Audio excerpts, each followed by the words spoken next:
La racine de l'empathie, de la sympathie et de la morale est dans ce sentiment spontané d'équivalence que nous avons avec n'importe lequel d'entre nous, qui fait que n'importe lequel d'entre nous se précipite quand un enfant tombe pour le ramasser. N'importe lequel d'entre nous va éviter à n'importe lequel d'entre nous, même s'il ne l'aime pas beaucoup, tel ou tel incident qui pourrait nuire à sa santé, à sa vie ou à ce que l'on voudra de lui-même. Eh bien, il faut observer que ce même sentiment existe chez nombre d'animaux.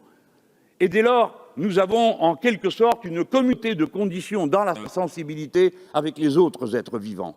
Et cela nous fait devoir. Nous n'avons pas à le regarder de haut avec distance, en le considérant comme de la mièvrerie ou comme un attendrissement qui viendrait nous empêcher de penser correctement. C'est le contraire. C'est en tenant compte de cette sympathie, c'est en tenant compte de cette empathie qu'alors nous devenons nous-mêmes pleinement humains, c'est-à-dire des êtres pleinement conscients de leur environnement. C'est-à-dire que nous n'agissons pas seulement par instinct, qui nous commanderait de nous emparer des choses, des animaux, comme si elles étaient des choses ou des objets, mais au contraire de considérer qu'il s'agit d'êtres sensibles. Et voyez-vous, je ne vois pas ce qui peut nous convaincre du fait qu'il y a un intérêt à laisser souffrir, sans qu'il y ait des conséquences pour ceux qui font souffrir, et pour la société qui y devient indifférente. Des milliers d'animaux enfermés dans des cages, des êtres vivants que l'on écouille tout vifs, hein. Je choisis le mot pour que cela vous pénètre, messieurs, d'un frisson qui vous fait réfléchir.